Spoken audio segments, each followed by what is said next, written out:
দুটো জনস্বার্থ মামলা করা হয়েছিল। দুটো জনস্বার্থ মামলারই মূল অভিযোগ ছিল যে ত্রিপুরা উপজাতি এলাকা স্বশাসিত জেলা পরিষদে অবৈধ নিযুক্তি দেওয়া হয়েছে, অর্থাৎ কোনো রকম বিজ্ঞপ্তি ছাড়া, কোনো রকম ইন্টারভিউ ছাড়া, যোগ্য প্রার্থীদের বিবেচিত হওয়ার সুযোগ না দিয়ে বাঁকা পথে স্বজন পোষণের মাধ্যমে, দুর্নীতির মাধ্যমে উপজাতি স্বশাসিত জেলা পরিষদে প্রায় 200-250 পদে, এর মধ্যে তৃতীয় শ্রেণী, চতুর্থ শ্রেণীর পদে নিযুক্তি দেওয়া হয়েছে। জনস্বার্থ মামলা যারা করেছেন তাদের বক্তব্য ছিল এইটা সবটাই সম্পূর্ণভাবে অসাংবিধানিক, অবৈধ।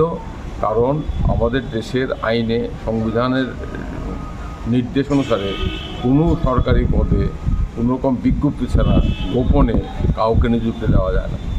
এই দুটো মামলায় উচ্চ আদালত স্বশাসিত জেলা পরিষদকে নোটিশ জারি করেছিল এবং আমরা 250 অভিযোগ, কিন্তু আমরা 15 জনকে ব্যক্তিগতভাবে পক্ষভুক্ত করেছিলাম, যাদের চাকরির বিরুদ্ধে, যাদের সম্পর্কে অভিযোগ তারা বেআইনিভাবে চাকরি পেয়েছেন। তো আজকে মামলা দুটো আমাদের মাননীয় প্রধান বিচারপতি MS রামচন্দ্র রাও এবং বিচারপতি বিশ্বজিৎ মালিকের ডিভিশন বেঞ্চে মামলা দুটো শুনানির জন্য উঠেছিল।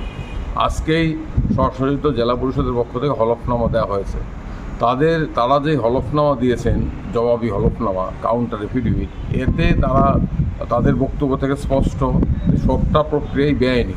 তারা বলেছেন আমাদের রুলস নেই, আমাদের এখনও কোনো স্যাংশন পোস্ট নেই, এই সমস্ত কথা তারা বলেছেন এবং তাদের জবাবি হলফনামার মধ্য দিয়ে আমরা যে অভিযোগটা করেছিলাম এইটা স্পষ্টভাবে প্রমাণিত হয়েছে। এবং উচ্চ আদালতও বলেছে যে আবেদনকারীরা জনস্বার্থ মামলায় যে অভিযোগগুলো করেছিল সেটা তো জেলা পরিষদের হলফনামাতেই তার স্বীকারোক্তি আছে। এবং আমরা কিন্তু মামলাটা করার আগে আমাদের মক্কেলরা সরাসরি মামলা করিনি। মামলা করার আগে জেলা পরিষদকে নোটিশ দেওয়া হয়েছিল, তাদের কাছে জানতে চাওয়া হয়েছিল যে সংবাদপত্রের খবর অনুযায়ী 250 পদে বেআইনি নিযুক্তি হয়েছে বাঁকা পথে, আপনারা যদি হয়ে থাকে সমস্ত তথ্য দিন, যদি হয়ে না থাকে এটা অস্বীকার করুন। তারা কিন্তু কোনো জবাব দেয়নি। আজকে জেলা পরিষদের মামলায় জেলা পরিষদের হলফনামায় উচ্চ আদালত সন্তুষ্ট নয়। তারা বলেছেন আজকের আদেশে যে জনস্বার্থ মামলায় আবেদনকারীদের বক্তব্য প্রাথমিকভাবে সত্য বলে প্রমাণিত হয়েছে জেলা পরিষদ হলফনামার মাধ্যমে। সেই কারণে যে সমস্ত চাকরি প্রাপককে আমরা সরাসরি মামলায় পক্ষভুক্ত করেছিলাম 15 জন, তাদের বেতন প্রদান করা বন্ধ রাখতে নির্দেশ দেওয়া হয়েছে পরবর্তী আদেশ না দেওয়া অবধি। আমরা 15 জনকে পক্ষভুক্ত করেছিলাম, তাদের জবাব দেওয়ার জন্য আগামী 1 সেপ্টেম্বর মামলাটা উঠবে। জেলা পরিষদের তরফ থেকে বলা হয়েছিল আমরা আরও ডিটেইলড হলফনামা দেবো, আরও বিস্তৃত হলফনামা দেবো, কিন্তু উচ্চ আদালত সেই আবেদন কার্য করেনি।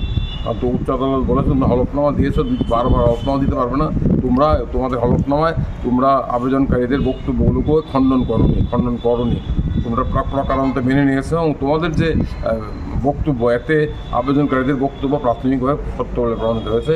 এই হচ্ছে বিষয়।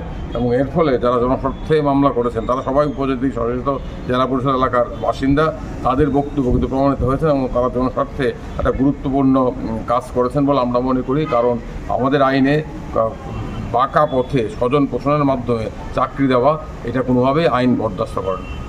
দেখা যাক 1 সেপ্টেম্বর আমরা মাননীয় আদালত কি আদেশ দেয়, সেই আদেশের অপেক্ষায় আছি।